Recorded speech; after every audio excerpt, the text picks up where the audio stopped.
What's going on, everybody? It's Rick. Welcome to Only Football. Gonna be a solo show for me today. We got some technical difficulties for Kyle on the other end, so it's just gonna be me, a Rick show. So now not bad, right? Yeah, you get to see my beautiful face. The one side that works.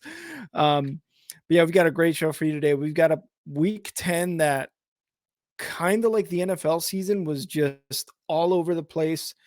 Had some overtime games, had some disappointing games, had some surprising games. So let's kind of get into it with our week 10 recap. We're going to start off Thursday Night Football, Falcons at Panthers. Kyle and I both had the Falcons in this game, but the Panthers showed out in this game. And to be specific, it was their running back. I forget what their running back's name is, but he had a game. I think he had rushed like 30 times for over 100 yards, had a couple scores. Panthers come out on top. Score of that game was 25-15 at home. The Falcons couldn't do anything. The Mariota looked not good in that game. He was struggling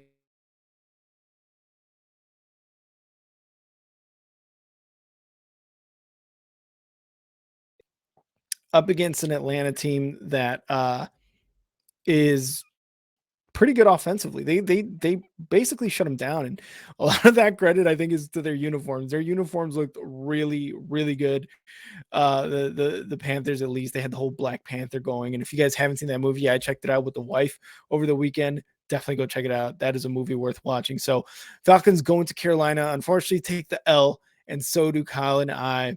Next game, we had the international game in Germany. The Seahawks at the Bucks, and the way the press was just gushing over Brady. It was definitely a home game, it seemed like, for the Bucks. Bucks take the win 21-16 against a Seahawks team with Geno Smith that didn't look like they were, just this BS team. I think they were I think after that loss, yeah, they're 6-4 now. Bucks move on to 5-5. And me and Kyle kind of talked about this, right? Like Thursday Night Football, what happened? The Panthers beat the Falcons. The Falcons being the team that is basically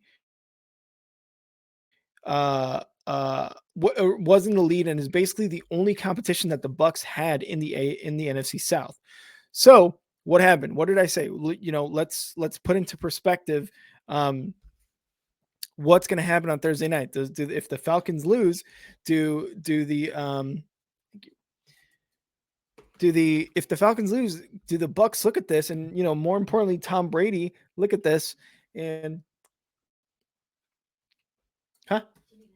I'm good. Sorry if it's a lot. You're good. Sorry if it's not good. No, you're good. Oh, the beans are okay. Thank you. Oh shit! I was like, wait, what's that? So we looked at like Kyle and I said, depending on what happens on Thursday Night Football, the Falcons being the only team really vying for that NFC South spot against the Bucks. How will the Bucks and Tom Brady kind of go into this game? And they went into this game against the Seahawks team again that we talked about isn't to be really messed around with or to kind of taken lightly. And they won. They controlled the entire game. They won 21-16. Tom Brady, 22 for 29, 258 yards and 2 touchdowns. Sure, he had an interception, but he looked like, I think we mentioned last time, just a guy who wants to win. And that's kind of how we went into this game. The Seahawks basically trailing the entire game, going down 14 in going into the second half, and they put up a good fight in the fourth quarter, scoring 13 points, but it wasn't enough to take the dub in Germany. And just credit to the Bucks, Tom Brady, all these guys for recognizing that, wow, we should absolutely have a stranglehold on this division. And even though they're 5-5, it's still better than whatever was happening prior to this week and even the week before, right? The Bucks looked bad. Tom Brady looked bad. Tom Brady looked slow. He looked old. The Bucks defense came alive in this game too. And finally is kind of putting that like, oh, okay, we're good. We're good. That almost like sigh of relief that I feel like a lot of Bucks fans and really the NFL was kind of looking at like, Are they ever going to step up for Tom Brady? Because Tom Brady and the offense can suffer a little bit. And we had a Julio Jones touchdown, a great Julio Jones touchdown. So that was really cool to see from the Bucks. Next game up, we had Kyle's game of the week, and it is looking like game of the year, really. We had Vikings at Bills. Vikings taking the W 33-30 in overtime against Josh Allen and the Buffalo Bills. What a game. If you guys missed this game, this was one of the worst games to miss, really. And I don't look, the Vikings have gotten a lot of disrespect because they don't look like a 8-1 team now, right? They were 7-1 coming into this game, thinking, and a lot of people thought, oh, well, the Bills are about to go 7-2. They're about to have some of the records, 7-2 records. Justin Jefferson, man, I don't know how much more you can say about Justin Jefferson. He is one of the best receivers in the NFL today. His rookie year was sensational. He's just doing even better his second year. He had one of the best catches I think I've ever seen since the OBJ catch. And this comes from Bears fans. You know, when Mooney made that really, really good catch against the Vikings a few weeks ago, he had a hell of a catch, one-handed, even in the defender's arms. He brought it back into his body, caught it. It was a one-handed. What a catch. Josh Allen again being, I don't know. I'm pissed off at Josh Allen. Couple reasons. Obviously, the first one being that he's on my fantasy team. So, I mean, that's kind of warranted, I think. But 1 touchdown, 2 interceptions, being careless with the ball. I don't know what's been going on these last 3 weeks, but the Bills are third in the AFC East. And it has a lot to do with Josh Allen's play because the defense is holding up its end. I get it. They let up 33 points to the Vikings, but when your quarterback is giving it away a couple times, and this comes from a Bears fan where the defense was like a huge reason why the Bears were in games early in the season. When your quarterback's giving away balls like that and almost playing carelessly, as a defense, you almost want to be like, dude, what the fuck are you doing? We were just on the field. You throw an interception. Now we're back on the field. We're getting tired. We can't always hold on. And this is, and again, the defense is one of the reasons this game goes into overtime, right? But the Vikings, take the dub in overtime. They kicked the field goal. They stopped Josh Allen with an interception in the red zone as they were marching down. I was hoping to get another score from Josh Allen and hopefully Stephon Diggs, but we'll kind of go into that later for some fantasy talk on my end, at least. So one of the games of the year, definitely game of the year. Minnesota Vikings move on to 8-1, and the Buffalo Bills move to 6-3. And like I said before, third in the AFC East, which is something a lot of us would have never, ever expected coming into the season. Next game up, we have got Kyle's Wizard of Oz game, Lions at Bears. Whew, strap in, Bears fans, because this is going to be a long rest of the season. Justin Fields came out hot. Had a 67-yard touchdown run, untouched, after giving up a pick six. Sure, that sucked. The pick six sucks, but he made up for it, right? The Bears defense is a work in progress, 100%. Like, obviously, we got rid of Roquan Smith, Robert Quinn, Mack, Akeem Hicks, all these guys. We got 2 rookies in the secondary, which they've been doing pretty well. Kyler Gordon, more on the, okay, yeah, he's definitely a rookie type of play, but it is what it is. That's why he's starting a rookie. He's starting as a rookie. The Bears offense is incredible, scoring 30 points. And the defense needs work. That's really kind of all you got to say about the Bears. There was a lot of penalties during the game as well. Hands to the face masks on the offense and the defensive side on the Bears team. So you could look at a lot of that. Jack Sanborn had an interception that was called back because of a flag in the red zone. So that sucks to see. And he had two sacks, 2 tackles for losses, 12 total tackles. So he was actually balling out, right? But those flags did kill us. I think we had something like 8 or 9 flags for almost 90 yards total throughout the game. And it sucks because another thing that really was a theme in this Bears game is them not getting the calls. There was a lot of either PI or holding calls that I was kind of looking at. And, during the game, it's fast paced, this and that, blah, blah, blah, whatever. it sucks. Regardless, it sucks. But when they're not going your way and you get 9 against you, um, it's just like, what are you doing, refs? Like, what is going on, right? So you kind of have it out for the refs, at least as a Bears fan. If you caught our live stream, we had Alex, our resident Lions fan, doing a Bears versus Lions live stream on Big League Chicago with myself. So he was very happy about the win, 31-30. And the Lions, give credit to the Lions. The defense did really well. Aiden Hutchinson is a beast. He was all over the field. He made a couple really, really key tackles. One coming across the other side to Montgomery and literally just like wrapping him up and bringing him down at the goal line or with at least like a yard or two to go. That was a really, really good play by Aiden Hutchinson. Okuda obviously got the pick 6 off a really bad overthrow by Justin Fields, but pick 6 nonetheless, right? That changes the momentum. Any turnovers really change the momentum, and that's kind of what happened in this game. Jamal Williams and Swift ran for touchdowns. They looked really good. Amon-Ra St. Brown had a really good game, I think going over 100 yards and like 10 receptions, something like that. So don't take away a lot from this Detroit Lions team. They played scrappy and they won a game away for the first time in a really long time. But, I look at this as Justin Fields just continuing to improve. He laid out one of the Lions guys in this game, which was insane, going into score on a 1-yard touchdown run. So you don't want to see that really from your your franchise quarterback, but hey, it happened and it was actually pretty sweet. So again, Bears lose this 131-30, but again, a lot of other things, a pick 6, the penalties definitely got into play here, but we know now defense is going to be a major focal point during the offseason, whether it be in the draft or signing free agents. So let's move on to Jaguars at Chiefs. Chiefs take the win 27-17, move on to 7-2 in the season as Jacksonville goes down to 3-7.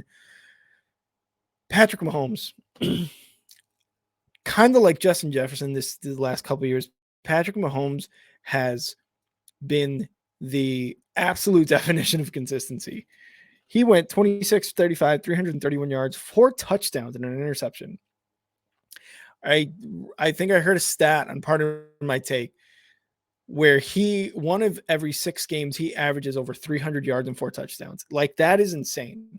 That is absolutely insane to have a quarterback like that, averaging those numbers every 6th game. That's 2 games out of the year that you're going to get 4 touchdowns and over 300 yards out of the guy. Or, 18 weeks now, so maybe 3, And going back to Josh Allen and stuff like that, with the MVP race and all that, we talked about it last week. And if you tuned into Monday Night Football, it gets even crazier. But Patrick Mahomes is so consistent, so good that it's become boring. It has become like, oh, who else can we look at for an MVP instead of Patrick Mahomes, right? This is like the whole LeBron MVP thing in the NBA. But Patrick Mahomes is so good doing it in an NFL that in a league that with the Chiefs, right? Like, people look at Mahomes, Deshaun Watson, Josh Allen, all these guys, and they want to replicate that in the draft. They want to get a quarterback who is an immediate game changer for their team. And that's who you look at when you think about that. You look at a Patrick Mahomes who's won a Super Bowl, who has been to the playoffs countless times, and basically almost every season he's been in the league. And he does it with such consistency that it's gotten boring where we're just like, okay, well, let's look at somebody else. But man, he killed the Jaguars today. I think they didn't score in the entire 4th quarter, but they didn't need to. They scored 7, 13, and 7 first, second, and 3rd quarter, and then they didn't score in the 4th. Jaguars put up some measly touchdown in the 4th quarter to make it look like a close game, 27-17, but it was a domination through and through. So the Chiefs come out, take the dub there, and I think looking at Trevor Lawrence, 259 yards, 2 touchdowns, no interceptions.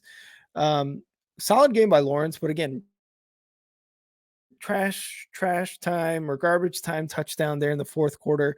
The defense for the Chiefs has been solid these last couple games, and that's a big reason they're 7-2, because not only their offense is clicking like it always does, but their defense is actually kind of coming up. And really, when you look at the NFL, you need a defense to win championships. That's always been the thing. But during the regular season, you can kind of stumble a little bit in the defense and just make up for it in your offense and still win games. So it's kind of what the Chiefs have been doing the last few games, but their defense has actually stepped it up pretty well.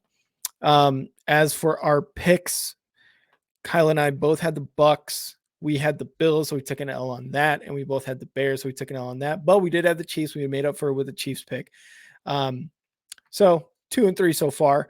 Moving on to the next game, Browns and Dolphins. You want to talk about domination? The Dolphins absolutely dominated the Browns 39-17, and we'll get into Tua and the Dolphins in a bit, but so much for my take on thinking the Browns were going to have a winning record when Deshaun Watson was coming back. I think this week was finally like, hey, he's able to practice, so he's actually in the facilities doing all that practicing. But there's absolutely zero way the Browns are going to have a winning record by the time he comes back. And when you have a guy like Jacoby Brissett as your quarterback, yeah, that should almost be expected because he's just a game manager. 212 yards, 1 touchdown, did what he could. Nick Chubb rushing the ball, had a touchdown, but I mean, that's really all their offense. And that was it. And their defense still got some players on there, obviously, but it's nothing to be impressed about. Again, the Browns are 3-6 right now. There's no way they can even are even sniffing the playoffs this season, in my opinion. But now let's get to the Dolphins. Tua, 285 yards, 3 touchdowns. Jeff Wilson, 119 yards on the ground and a touchdown. Raheem Mostert, 65 yards on the ground and a touchdown. Receiving, you had Tyreek Hill with a score. Alec Ingold with a score. Trent Sherfield with a score. Jalen Waddle had 4 receptions for 66 yards. This offense of the Dolphins is just so good and so dominant, and it's going to continue to be that way. And against a Cleveland team, you're kind of just showing off, you go back a few weeks when I was talking about their win, I believe it was on Thursday Night Football, and I kind of forget who it was against. I'll try to scroll here for a bit, but I talked about, with Kyle, I was like, this game is just a tune-up game for Tua being back, right? And let's see if I can find it here. Dolphins at Lions. I think that was the game, right? They scored like 17, 20 points, something like that. And Kyle wasn't convinced, but I was like, I think this is just a tune-up game. This is Tua getting back into the rhythm of the offense. And look, they scored like 5 against the Bears, and now they're scoring 39 against the Browns. Sure, you can look at these games and be like, this is inferior opponents. They're not playing very, very good competition. But what have we always said on this podcast is you have to beat the teams you're scheduled. And that's exactly what the Dolphins are doing. That's exactly what good teams do, man. It doesn't matter if they have a good defense. Doesn't matter if they have a great offense, if they have a better team than you. If you can beat them, and if you can beat them convincingly, like the Dolphins are doing right now, that's all you need to do. They destroyed the Browns. It wasn't even a question as to whether this game was going to be close, at least not in my opinion. I don't really know if the Browns were really rushing Chubb that much. He got 63 yards and 11 carries. So, I mean, you could see how well that went. Jacoby Brissett was trying to run, trying to make something happen. And then Kareem Hunt, 6 carries for 9 yards. So they're not really focusing on the run as much as they probably should. They were just trying to kind of make things happen, playing almost scared football, just trying to score points. So that's what it seemed like. But Dolphins move on a 7-3, second in the AFC East, or actually first in the AFC East. I think ahead of obviously the Bills and ahead of the Jets. So 7-3, doing really well. Dolphins. Me and Kyle both had the Dolphins in that game, so taking a dub there. Next game up, we had the Texans visiting the Giants, and another game for Dable. 7-2 Giants right now. Another game where the Giants are doing just enough throughout the game to beat these teams. 24-16. Giants never trailed, scored 1 in the first quarter, scored 2 in the third, and then scored a field goal in the fourth to kind of take that dub against the Giants. Daniel Jones, 197 yards, 2 touchdowns. Saquon Barkley, 152 yards and a score. this team is just a running team. It's almost reminiscent of the Bears where their passing game isn't really there, but it's gonna thank you. It's gonna be it's gonna be mostly relying on the rushing game, even from Daniel Jones. I mean, Daniel Jones had 24 yards, and we've seen what he can do with his legs. So this is Giants 7-2, and I feel like they haven't really had a lot of great competition to go against either. But again, you beat the teams you're scheduled. They have to have almost a game like the Vikings did against the Bills, where it's almost like, okay, the disrespect is over. It's now time to kind of start respecting these guys. But I think I don't think it's going to be anything crazy, right? Like I don't think um, the Giants are a team that should be disrespected, but also not a team that should be well respected like the Bills or the Eagles or something like that. I think they're really in that happy middle where they're going to make the playoffs, and it really does. It's kind of like a flip of the coin, really, what happened in the playoffs with them. But they beat the Texans in this one. Me and Kyle both had the Giants, so took a dub there as well. Next game up, we've got the Saints at the Steelers. I said I wasn't picking against the Saints, and boy, was I wrong. Because the Steelers made the Saints look like straight just garbage. Steelers took a touchdown lead in the first. New Orleans tied it in the second. They both were going 10-10 into the half, and then Pittsburgh ended the scoring in the fourth. The Saints scored in the second, and that's it. They didn't score the rest of the game, but Pittsburgh scored 10 in the fourth to make it 20-10. They took the dub. Pittsburgh moves to 3-6. New Orleans moves to 3-7. I don't know what's going on with the Saints. Keeping Andy Dalton as a starter.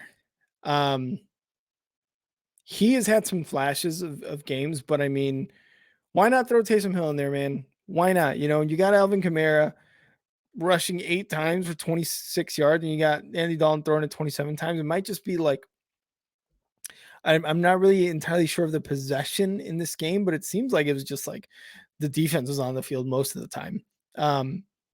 And he had a score to Juwan Johnson, but you're not utilizing your weapons a lot. At least Andy Dalton isn't, and you had Taysom Hill in there for one attempt for a pass, but the Steelers just kind of took advantage of this bad Saints team. And, I said I'd never pick against them, but they only have 3 wins. They have 7 losses. Let's be real here, right? Kenny Pickett, 18 for 30, 199 yards. Kenny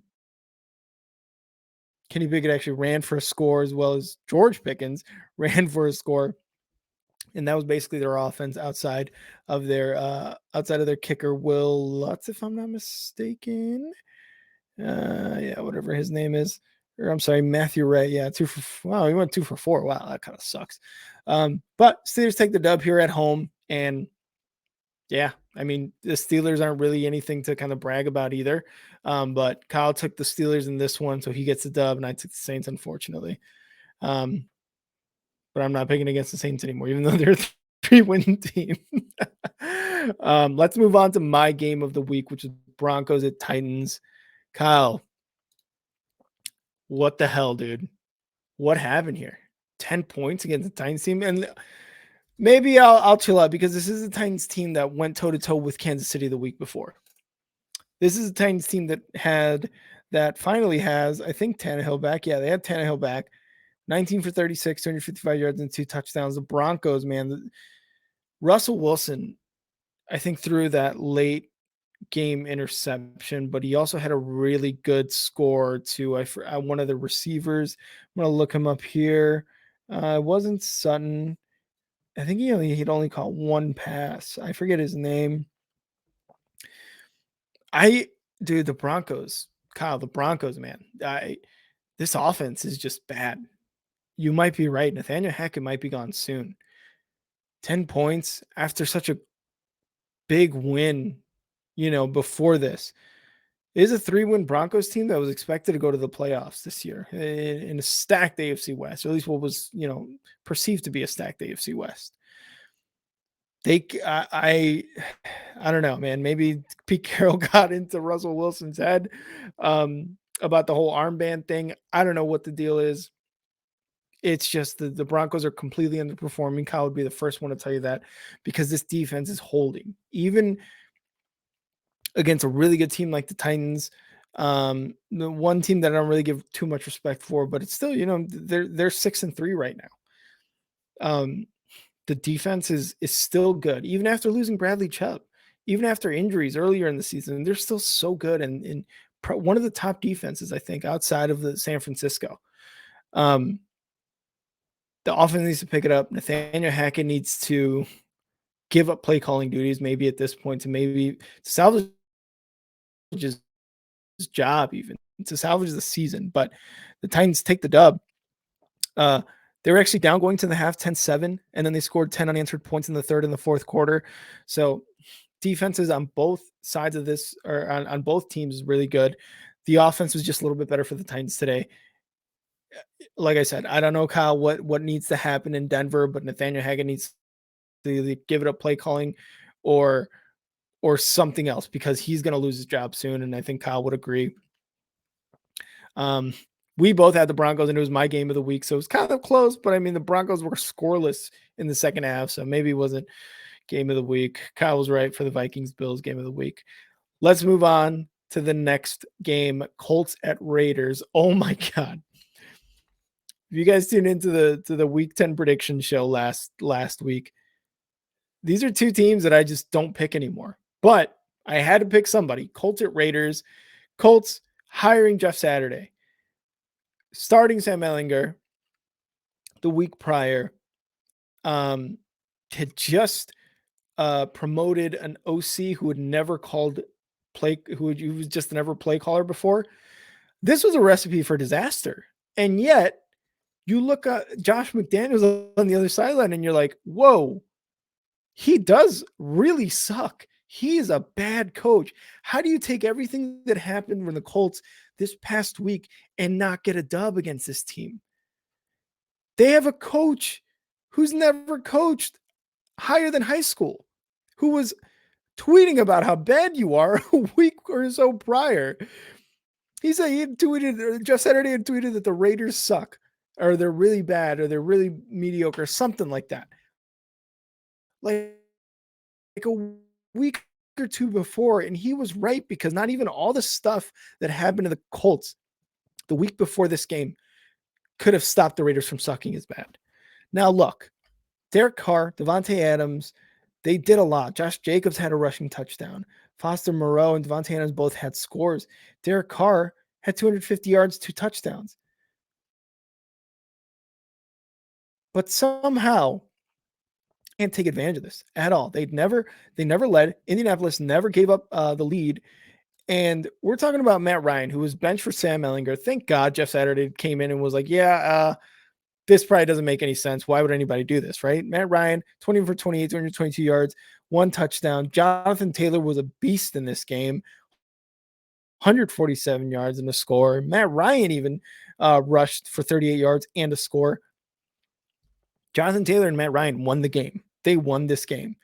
Paris Campbell had a score. Like, you look at the talent on both sides and you would expect the Raiders to win, but then you're like, oh, Josh McDaniels is the coach. Never mind. Just kidding. Because that's kind of how it went.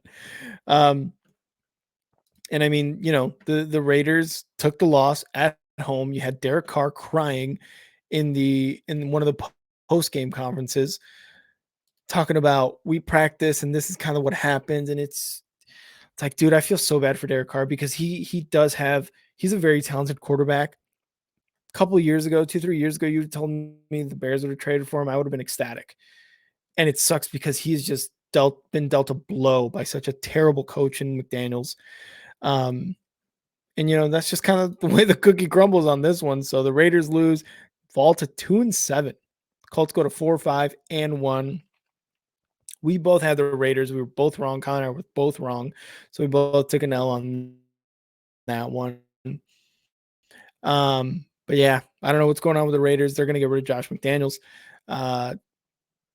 He's just not a head coach. He's a coordinator. That's all he is, man. Again, Kyle and I have said it. There's nothing wrong with just being a coordinator. Can't make the leap to head coach. Those who, what's it saying? Like those who cannot teach, something like that. Like those who cannot head coach, coordinate. That's all Josh McDaniels has to be. So let's move on to a really good game, actually. Cowboys at Packers. I had picked the Cowboys. Kyle had picked the Packers, and boy, was I wrong. Sure, this one went into into OT.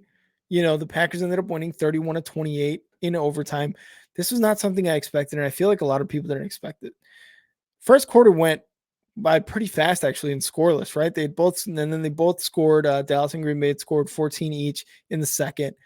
Dallas came out shooting in the third, went up 2 scores, and then remained scoreless in the fourth.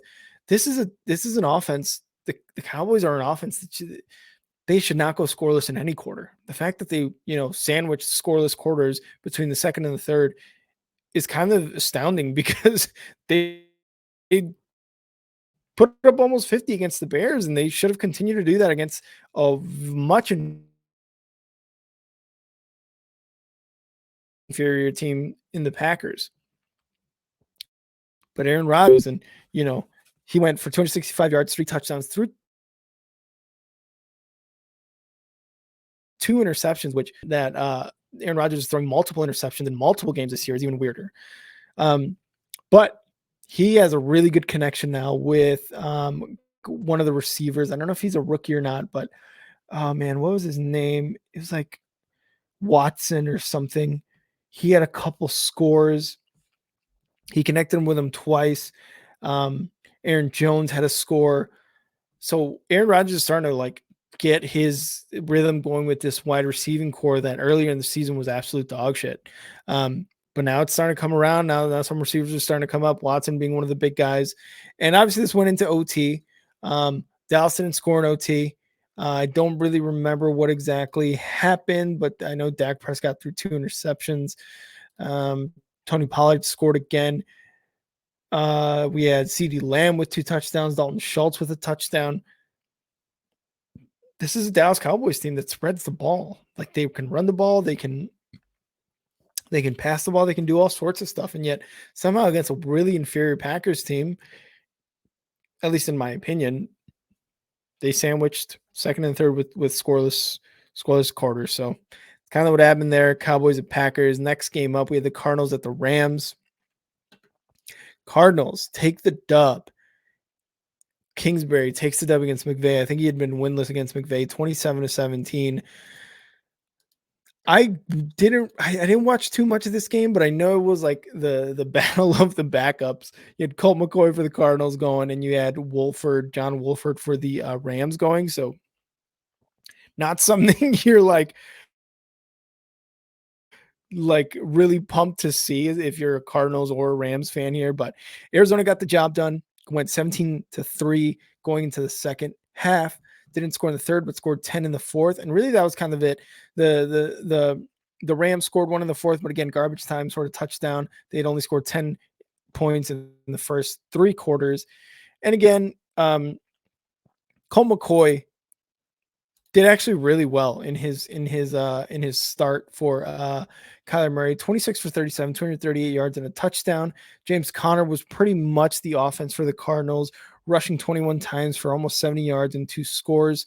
You had AJ Green, what the hell? Like, I forgot he was playing, but he's on the Cardinals and he had the score. He hauled in the touchdown from Colt McCoy, and obviously it helps when you have DeAndre Hopkins there catching 10 balls for almost 100 yards, helping out Colt McCoy. There's not much to say about the Rams at this point. They're kind of a sad team, just kind of like moping around, taking an L's here and there, and I don't know. It's just Rams are no good this year.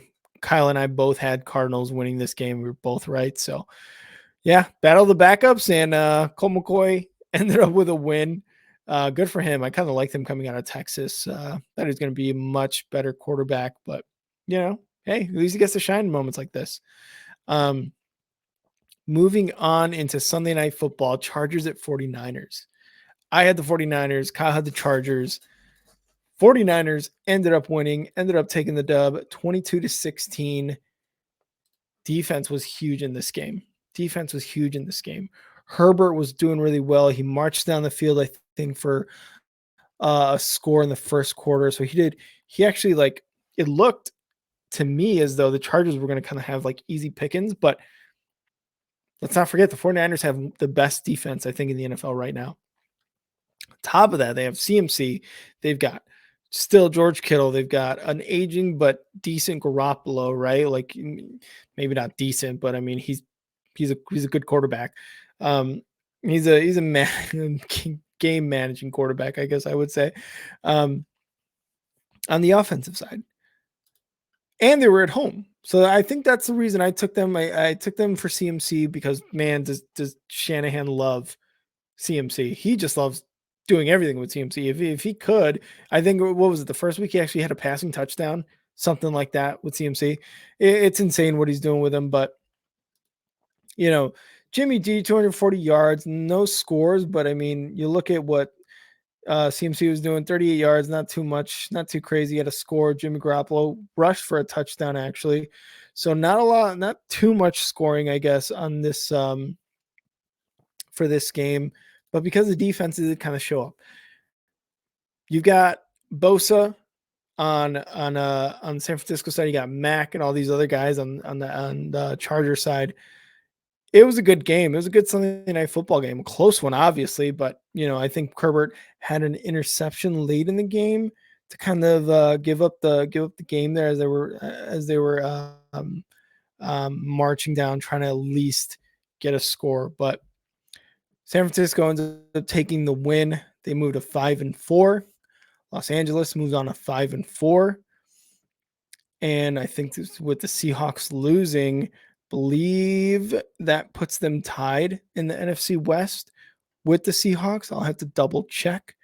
But Sunday Night Football, close game. Two really good teams, two really good defenses is kind of what was the story of this game. But 5-4 49ers and 5-4 Chargers.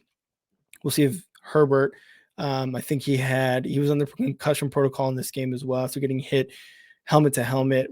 One of the linebackers, I believe, from the 49ers got kicked out of this game. So maybe that had a little something to do with what was just the score of this game. But is what it is. 49ers end up taking the dub.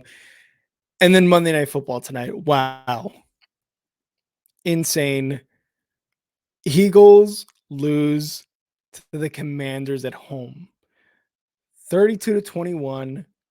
The last score, I mean, this was a bit closer game. It was 24-21, 23-21, I think, before mayhem in the fourth quarter. But the fact that the Eagles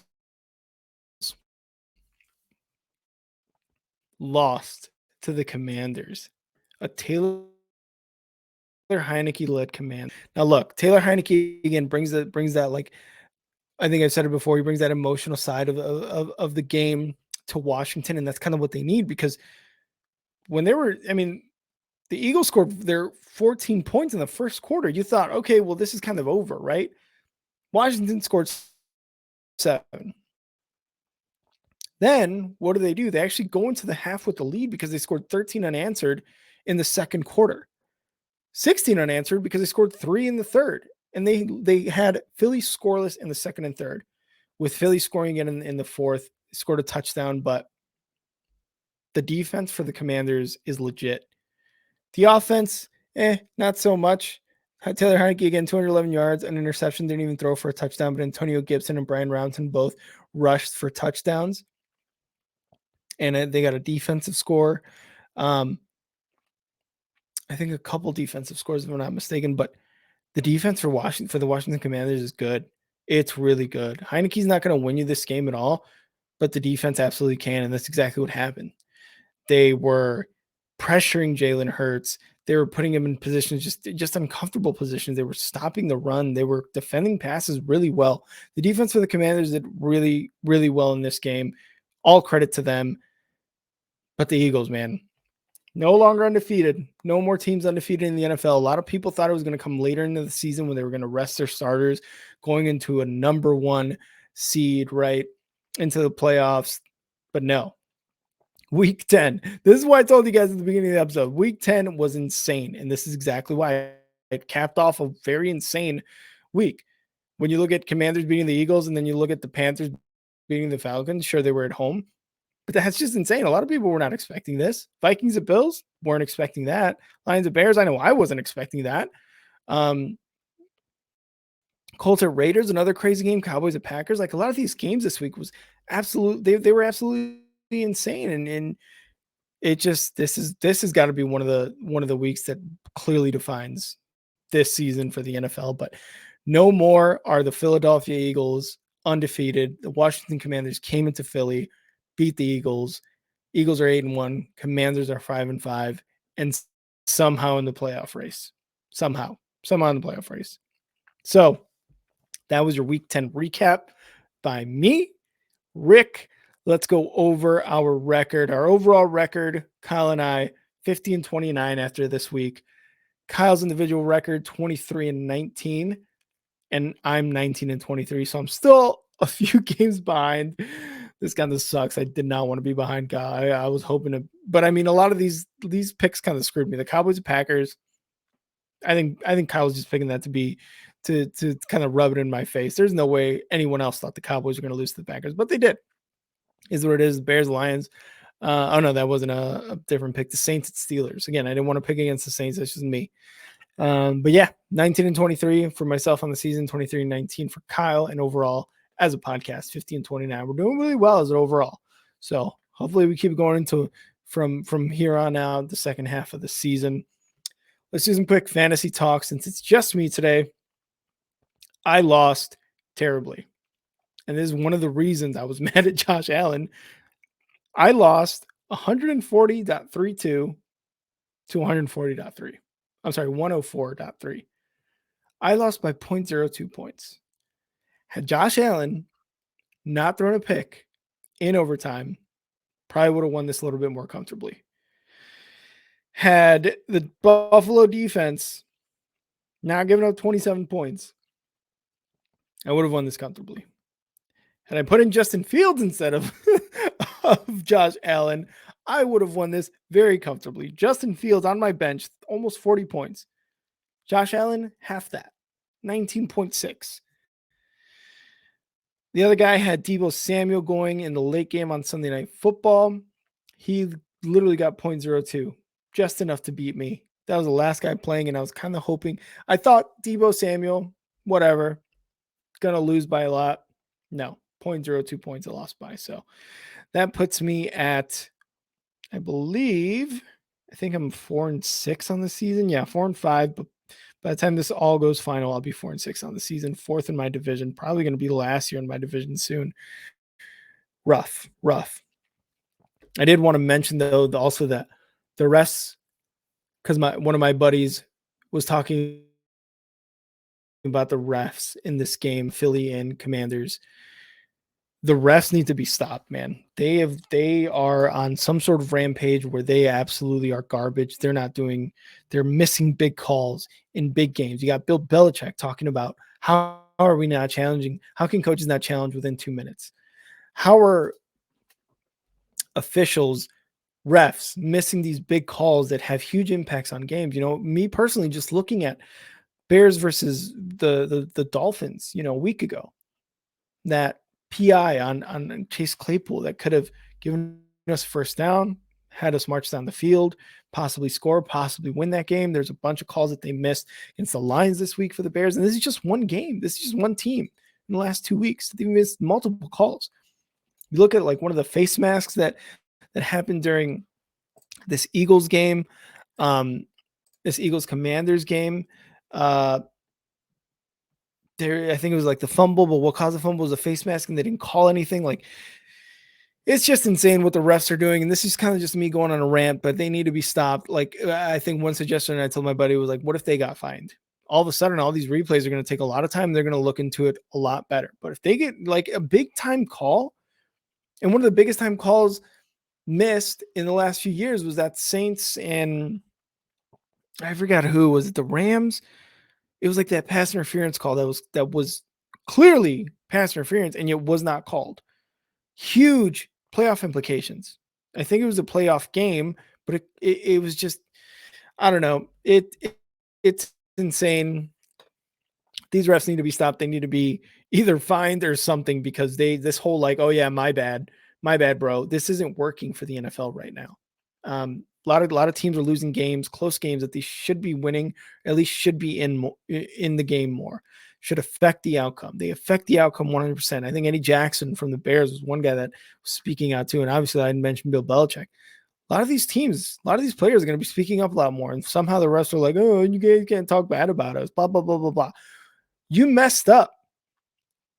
We get it. You're owning up to it, but there's got to be more than that because this does affect teams going to the playoffs, teams in the revenue aspect, everything. Like just so much more than just the refs being like, you can't be mean to us. So is what it is. Rant over. So that was week 10 of NFL this season. Hope you guys enjoyed the breakdown. Again, solo show for me. Kyle had some technical difficulties, but if you want to catch Kyle tweeting about some stuff, right up here, look right up here. And if you're listening on podcast, I'm sorry, but follow him on Twitter at FTBL Only Podcast. You can follow me on Twitter at And Now Rick, and follow us at Star Six Media on Instagram, YouTube, TikTok, Twitch, Facebook. We're everywhere. We live stream games. We live stream podcasts. Check out all our other shows talking about Big League Chicago. Obviously, only football, 3 Up, 3 Down. Our brand new hockey NHL podcast, Slot Shot. EAFP. Eric's going to be breaking down the World Cup here coming soon. Daily shows from Eric coming up soon. You got Sports Trip Live talking best in MMA and wrestling and boxing. And you got JCA Sports covering every major sport, major storylines, major topics. So go take a listen to all those shows. Follow us at Star Six Media to check out our schedule on Instagram, on Facebook, everything. We're on everywhere. So that's it from me, from Rick on Only Football. Hopefully you guys enjoyed it. And yeah, we'll see you guys for the week 11 prediction show. A little more segment oriented as well. But from me and from Kyle, see ya.